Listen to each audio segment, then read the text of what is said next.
السلام علیکم everyone, welcome back to my YouTube channel. امید کرتی ہوں آپ لوگ خیریت سے ہوں گے۔ تو آج کی ویڈیو میں ہم بات کرنے جا رہے ہیں ایک 2022 میں ریلیز ہوئی امریکن سائیکولوجیکل تھرلر مووی کے، جس کا نام ہے ڈونٹ وری ڈارلنگ۔ ویڈیو کے اند تک ضرور دیکھیے گا، ویڈیو بہت مزے کی ہونے والی ہے۔ تو چلیے ویڈیو کو سٹارٹ کرتے ہیں۔ مووی کی سٹارٹ پر ہمیں 1950s کا ٹائم دکھایا جاتا ہے، جہاں پر لوگ ایک فینٹیسی سٹی میں رہ رہے ہوتے ہیں جس کا نام وکٹری ہوتا ہے۔ یہ چھوٹا سا شہر چاروں طرف سے ریگستان سے گھیرا ہوا ہوتا ہے۔ اس شہر میں رہنے والے لوگ کافی امیر ہوتے ہیں اور اپنی زندگی خوب عیش و آرام سے گزار رہے ہوتے ہیں۔ اس شہر کے مرد ایک سیکرٹ مشن پر کام کر رہے ہوتے ہیں۔ اس شہر کا ہیڈ کوارٹرز ریگستان کے بیچ میں ایک بہت بڑے اور اونچے پہاڑ پر ہوتا ہے۔ اصل میں ریگستان میں عورتوں کا جانا منع ہوتا ہے۔ جو عورت بھی وہاں پر جاتی ہے وہ کبھی واپس نہیں آتی۔ عورتوں کو اپنی زندگی گھر میں گزارنی ہوتی ہے اور اپنے ہسبینڈ سے کبھی بھی نہیں پوچھنا ہوتا کہ وہ کیا کام کر رہے ہیں۔ ان کو بس اتنا بتایا جاتا ہے کہ ان کے ہسبینڈ کسی چیز پر ریسرچ کر رہے ہیں۔ اسی سلسلے میں وہ اپنا پورا دن وکٹری ہیڈ کوارٹرز میں بتاتے ہیں اور ان کی وائفز بس آرام کرتی ہیں اور اپنی لائف کو خوب انجوائے کرتی ہیں۔ اس پوری جگہ کی پلاننگ کرنے والا ایک آدمی ہوتا ہے جس کا نام فرینک ہے، اور اس شہر میں رہنے والے لوگ اسے اپنا ہیرو مانتے ہیں۔ روزمرہ فرینک کے لیکچر اسپیکر پر چلائے جاتے ہیں اور وہ لوگوں سے وعدہ کرتا ہے کہ وہ کچھ بڑا کرنے والا ہے۔ سین چینج ہوتا ہے اور ہمیں پارٹی کا سین دکھایا جاتا ہے۔ پارٹی میں ہم ایلس اور اس کے ہسبینڈ جیک کو بھی دیکھتے ہیں۔ وہ دونوں اپنے پڑوسیوں کے ساتھ ہوتے ہیں جو ایک دوسرے سے کافی لڑ رہے ہوتے ہیں۔ وہاں پر موجود سارے مرد بات کر رہے ہوتے ہیں کہ وہ لوگ کتنے لکی ہیں کیونکہ وہ وکٹری سٹی کا ایک حصہ ہیں، جبکہ ساری عورتیں بات کر رہی ہوتی ہیں اور شراب پینے کے لیے ایک گیم کھیلتی ہیں۔ اگلے دن ایلس جیک کے لیے ناشتہ بنا رہی ہوتی ہے۔ ناشتہ کرنے کے بعد جیک جب کام کے لیے نکلتا ہے تو سب سے عجیب بات یہ ہوتی ہے کہ سارے مرد ایک ساتھ ہی نکلتے ہیں کام کے لیے۔ سب مرد اپنی عالیشان گاڑیوں میں بیٹھ کر اپنے کام کے لیے نکل جاتے ہیں اور ان کی وائفز ان کو بائے کہتی ہیں، اور ان سب کی وائفز اپنے روز کے کام میں لگ جاتی ہیں، جیسے کہ صفائی کرنا اور ان کے لیے اچھا کھانا بنانا۔ ان سب میں مصروف ہو جاتی ہیں اور ٹائم گزارنے کے لیے کبھی کبھی ساری عورتیں ایک ساتھ جمع ہو جاتی ہیں، اور کبھی بیلے سیکھنے کے لیے وہ ایک لڑکی کے پاس جاتی ہیں جس کا نام شیلی ہوتا ہے۔ شیلی فرینک کی بیوی ہوتی ہے اور وہ کافی غصے والی ہوتی ہے تاکہ ساری عورتیں فرینک کے بنائے ہوئے اصولوں پر چلیں۔ وکٹری شہر میں سب کچھ اچھا چل رہا ہوتا ہے، لیکن وہاں پر گڑبڑ تب ہوتی ہے جب فرینک کچھ نئے لوگوں کو وہاں پر رہنے کے لیے لاتا ہے جن کا نام بل اور وائلنٹ ہوتا ہے۔ ہر کوئی وہاں پر موجود ہوتا ہے اور سب یہی سوچ رہے ہوتے ہیں کہ فرینک وکٹری شہر کے ساتھ کیا کرنا چاہ رہا ہے۔ اس سے پہلے وہ کچھ کہہ پاتے، مارگریٹ نام کی ایک عورت سامنے آ جاتی ہے۔ وہ تھوڑی پریشان اور ڈری ہوتی ہے، لیکن وہ ہمت کر کے فرینک سے پوچھتی ہے کہ ہم وکٹری شہر میں کیا کر رہے ہیں۔ یہ سن کے سارے لوگ حیران ہو جاتے ہیں کیونکہ ایسا سوال فرینک سے کبھی بھی کسی نے نہیں پوچھا۔ ان سب کا دھیان اس بات سے ہٹانے کے لیے فرینک پھر سے ایک لیکچر دینے لگتا ہے اور سب یہ سن کر اس کی تعریف کرنے لگتے ہیں اور سب مارگریٹ کے بارے میں بھول جاتے ہیں۔ فرینک کے لیکچر کے بعد ایلس جیک کو ڈھونڈنے کے لیے جاتی ہے۔ جب وہ جیک کو ڈھونڈ رہی ہوتی ہے تو اسے مارگریٹ دکھائی دیتی ہے۔ مارگریٹ کا ہسبینڈ اسے زبردستی میڈیسن دے رہا ہوتا ہے، لیکن ایلس اس پر زیادہ غور نہیں کرتی کیونکہ سب کو پتا ہوتا ہے کہ مارگریٹ بیمار ہے۔ اگلے دن ساری عورتیں سماجی گھر میں جمع ہوئی ہوتی ہیں اور ایک دوسرے سے باتیں کر رہی ہوتی ہیں، اور اچانک مارگریٹ والی بات بھی چھڑ جاتی ہے۔ ان سب میں زیادہ باتیں کرنے والی عورت جس کا نام بنی ہوتا ہے وہ کہتی ہے کہ مارگریٹ کی دماغی حالت ٹھیک نہیں ہے۔ اس نے فرینک کے بنائے ہوئے اصولوں کو فالو نہیں کیا کہ عورتیں ریگستان نہیں جائیں گی۔ پھر ہمیں مارگریٹ دکھائی جاتی ہے جو اپنے بچے کے ساتھ ریگستان میں ہوتی ہے اور اس کا بچہ ریگستان میں گم جاتا ہے، جس کی وجہ سے وہ گہرے صدمے میں چلی جاتی ہے اور اس کی دماغی حالت خراب ہو جاتی ہے۔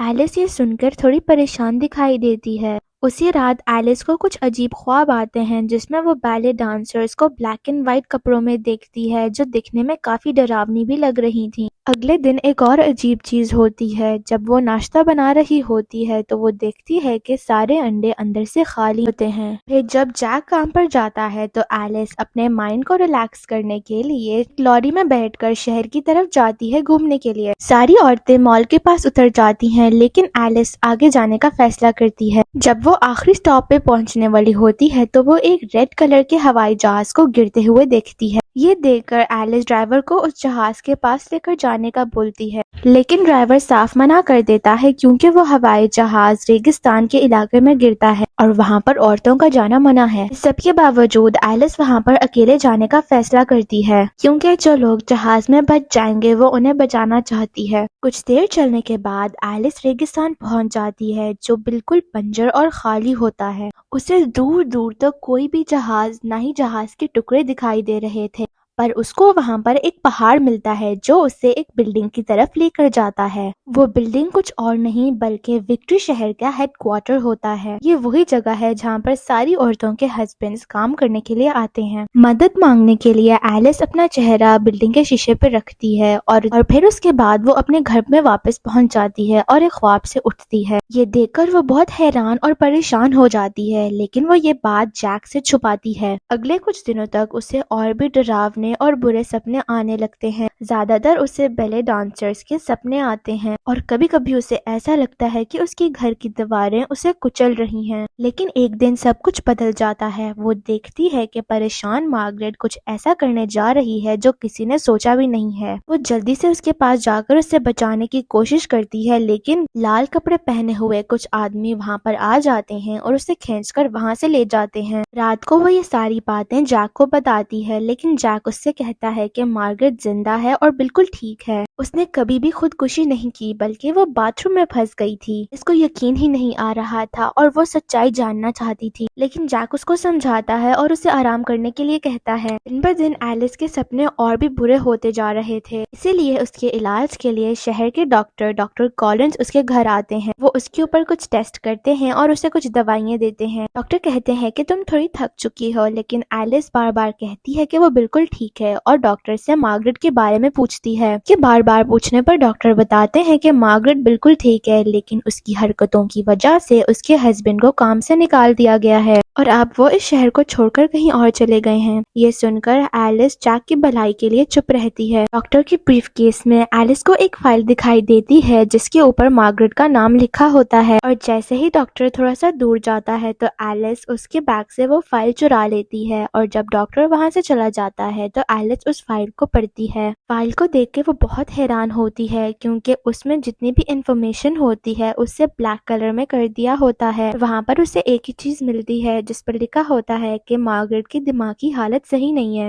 اگلے دن جیک ایلس کو ایک ڈریس دیتا ہے اور اسے جلدی سے تیار ہونے کے لیے کہتا ہے کیونکہ فرینک نے انہیں ایک پارٹی پر انوائٹ کیا ہوتا ہے۔ ایلس کو اچھا فیل نہیں ہو رہا تھا، لیکن اس کے پاس کوئی چوائس نہیں ہوتی تو اسی لیے اسے جیک کے ساتھ جانا پڑتا ہے۔ وہاں جانے پر اسے پھر سے چیزیں دکھائی دیتی ہیں اور وہ مینٹلی بہت زیادہ ڈسٹرب ہو جاتی ہے۔ وہ جیک سے ریکویسٹ کرتی ہے کہ وہ لوگ واپس گھر جائیں، لیکن تبھی فرینک ایک اناؤنسمنٹ کرتا ہے اور ایلس کے ہسبینڈ کو اسٹیج پر بلاتا ہے۔ ایلس بہت حیران اور پریشان ہو کر دیکھ رہی ہوتی ہے۔ وہ یہی سوچ رہی ہوتی ہے کہ اب کیا ہونے والا ہے۔ فرینک جیک کی بہت زیادہ تعریف کرتا ہے کیونکہ وہ کمپنی میں بہت اچھا کام کر رہا ہے اور اس کی پروموشن کر رہا ہوتا ہے۔ سب لوگ بہت خوش ہوتے ہیں اور خوشی میں تالیاں بجا رہے ہوتے ہیں، لیکن پریشان ایلس وہاں سے اٹھ کر واش روم میں چلی جاتی ہے اور زور زور سے رونے لگتی ہے۔ اسٹیج پر فرینک جیک کو ڈانس کرنے کے لیے کہتا ہے اور ایک کٹ پتلی کی طرح جیک اس کی ہر بات مانتا ہے، اور یہاں پر ہمیں پتا چلتا ہے کہ فرینک سب کو کیسے کنٹرول کرتا ہے۔ بنی بھی ایلس کے پیچھے واش روم جاتی ہے اور اسے سمجھاتی ہے کہ وہ پاگلوں کی طرح کیوں حرکتیں کر رہی ہے۔ اس کے دن وہ اپنے ہسبینڈ کا حوصلہ بڑھائے۔ اگلے دن پروموشن کی خوشی میں جیک سب کو اپنے گھر پر ایک پارٹی دیتا ہے جس میں وہ فرینک اور اس کی وائف کو بھی انوائٹ کرتا ہے۔ وہ کھانا بنانے کی ساری ذمہ داری ایلس کو دیتا ہے۔ حیرانی کی بات تو یہ ہوتی ہے کہ آج کے دن ایلس بہت شانت لگ رہی تھی تو ایک دن پہلے بہت پریشان اور بھٹکی ہوئی تھی۔ جلدی ہی آس پاس کے لوگ فرینک اور شیلی کے ساتھ جیک کے گھر آ جاتے ہیں۔ ایلس کچن میں ہی ہوتی ہے۔ کچھ دیر بعد فرینک ایلس کے پاس جاتا ہے اور اسے سوری کہتا ہے کہ بنی نے اس کی بات پر یقین نہیں کیا، اور وہ ایلس کی دماغ کی تعریف بھی کرتا ہے۔ وہ ایلس کو چیلنج بھی کرتا ہے کہ وہ اس شہر یعنی وکٹری سٹی کے بارے میں اور پتہ لگائے۔ ایلس کو یقین ہو جاتا ہے کہ وہ پاگل نہیں ہے اور اسے جو بھی دکھائی دے رہا ہے وہ اس عجیب شہر کے ساتھ جڑا ہوا ہے۔ اسی لیے رات کے کھانے کے وقت ایلس سب آدمیوں سے کہتی ہے کہ اس شہر میں بدلاؤ کی ضرورت ہے۔ ایسا کیوں ہے کہ کوئی بھی عورت ریگستان میں نہیں جا سکتی؟ جیک اور باقی سب اس بات سے منع کر دیتے ہیں۔ ایلس کہتی ہے کہ ان سب کے بیچ میں ایک چیز بہت کامن ہے، وہ لوگ جانتے ہی نہیں ہے کہ وہ وکٹری شہر میں آئے کیسے، اور ان سب کو کچھ بھی نہیں پتا کہ پہلے وہ کہاں رہتے تھے اور ان کی زندگی کیسی تھی۔ عجیب چیز یہ ہوتی ہے کہ سارے کپلز الگ الگ جگہ سے ہوتے ہیں، لیکن حیرانگی کی بات تو یہ ہوتی ہے کہ سبھی کپلز ایک جگہ ٹرین اسٹیشن پر ملتے ہیں۔ ایلس کہتی ہے کہ وکٹری شہر میں آنے والا سارا کھانا، سبزیوں سے لے کر ڈبے میں بند ہوئے کھانے پہ فرینک کا نام لکھا ہوتا ہے، لیکن اس سب کے بعد بھی انہیں یقین نہیں ہوتا کہ یہاں پر کچھ غلط ہو رہا ہے۔ سب کے جانے کے بعد ایلس جیک کی عزت واپس سے خاک میں ملا دیتی ہے، جیک سے واپس سے کہتی ہے کہ اس شہر میں کچھ غلط ہو رہا ہے اور انہیں یہاں سے جلد نکل جانا چاہیے۔ سب کے سامنے شرمندہ ہونے کے بعد جیک ایلس کی ساری باتیں مان لیتا ہے۔ وہ اس سے کہتا ہے کہ میں تم سے ہمیشہ پیار کروں گا، اور اس کے ساتھ جانے کے لیے مان جاتا ہے۔ جیسے ہی وہ لوگ گاڑی میں بیٹھ کے وہاں سے جانے لگتے ہیں تو جیک ایلس سے معافی مانگتا ہے۔ وہ اس سے کہتا ہے کہ میں وکٹری سٹی کو چھوڑ کر نہیں جا سکتا۔ یہ سن کر ایلس کو پتا چل جاتا ہے کہ جیک نے اسے دھوکہ دیا ہے، لیکن اس سے پہلے وہ کچھ کہہ پاتی، وہاں پر لال کپڑے پہنے ہوئے دو آدمی آتے ہیں اور ایلس کو لے جاتے ہیں۔ اگلے سین میں ہم دیکھتے ہیں کہ ایلس کو شاک تھراپی دی جا رہی ہے، لیکن یہ نہیں بتایا جاتا کہ اسے شاک تھراپی کیوں دے رہے ہیں۔ شاک تھراپی کی وجہ سے اسے یاد آ جاتا ہے کہ وہ اصل میں کون ہے۔ اسے یاد آتا ہے کہ وہ اور اس کا ہسبینڈ جیک ایک نئے طرح کے گھر میں رہ رہے ہوتے ہیں، اور وہ لوگ 21 سینچری میں ہوتے ہیں، نہ کہ 1950s میں۔ ایلس ایک نرس ہوتی ہے اور وہ دن رات محنت کرتی ہے کیونکہ جیک نے ریسنٹلی اپنی جاب گنوا دی ہوتی ہے۔ اب ایک رات ایلس 30 گھنٹے کی نوکری کے بعد گھر واپس آتی ہے۔ وہ کافی تھکی ہوتی ہے اور اسے بھوک بھی لگ رہی ہوتی ہے۔ جیک ایلس کے ساتھ رومانٹک ہوتا ہے، لیکن ایلس بالکل موڈ میں نہیں ہوتی اور وہ اپنے کمرے میں چلی جاتی ہے۔ یہ دیکھ کر ہمیں پتا چلتا ہے کہ ایلس کے زیادہ کام کرنے کی وجہ سے ایلس اور جیک کے بیچ میں دوریاں بڑھ رہی ہیں۔ بے روزگار ہونے کی وجہ سے جیک فرینک نام کے ایک آدمی کی ویڈیوز دیکھنے لگتا ہے۔ فرینک ایک ایسا آدمی ہوتا ہے جس نے ایک الگ ہی دنیا ڈسکور کی ہوتی ہے جو بالکل 1950s کی طرح لگتی ہے، اور کوئی بھی انسان اپنی اصلی دنیا سے دور اس دنیا میں آ سکتا ہے۔ اس دنیا میں ہر ایک چیز اتنی اصلی ہوتی ہے کہ کوئی بھی فرق نہیں بتا سکتا۔ ایک رات جیک ہمت ہار دیتا ہے اور وہ فیصلہ کر لیتا ہے کہ وہ فرینک تک ضرور پہنچے گا۔ پھر ایک دن جیک کو وکٹری سٹی پلان کے بارے میں پتا چلتا ہے اور وہ فوراً ہی اس پلان کا حصہ بننے کے لیے تیار ہو جاتا ہے، اور وہ زبردستی ایلس کو بھی اس پلان کا حصہ بنا لیتا ہے۔ پھر کچھ سیکنڈ کے لیے ہمیں دکھایا جاتا ہے کہ ایلس کو کیسے زبردستی اس پلان کا حصہ بنایا جا رہا ہے، اور پھر جیک بھی اس کے ساتھ آ کر لیٹ جاتا ہے، اور پھر وہ دونوں اس نقلی دنیا میں چلے جاتے ہیں۔ پھر ہمیں کچھ اور چیزیں دکھائی جاتی ہیں اس نقلی دنیا کے بارے میں، اور اس سب میں ایلس کی اپنی مرضی نہیں ہوتی، جیک یہ اپنے فائدے کے لیے کرتا ہے۔ جیک ایسا اس لیے کرتا ہے تاکہ وہ اپنی وائف کو کنٹرول کر سکے، اور نقلی دنیا میں وہ اپنی اور اپنی وائف کی پہچان ایک برٹش بتاتا ہے۔ اب وکٹری سٹی کا پارٹ بننے سے پہلے ایلس کی ساری پرانی یادیں مٹائی جاتی ہیں کیونکہ وہ یہاں پر اپنی مرضی سے نہیں آئی تھی۔ شہر میں جتنی بھی عورتیں ہوتی ہیں وہ اپنی مرضی سے یہاں پر نہیں آتی، ان کے ہسبینڈز انہیں یہاں پر زبردستی لاتے ہیں، اسی لیے انہیں بھی کچھ یاد نہیں ہوتا کہ وہ اصل میں کون تھیں اور کہاں سے آئی ہیں۔ اس شہر میں جتنے بھی بچے ہوتے ہیں وہ اصل میں نہیں ہوتے، وہ ایک طرح کے NCPs ہوتے ہیں،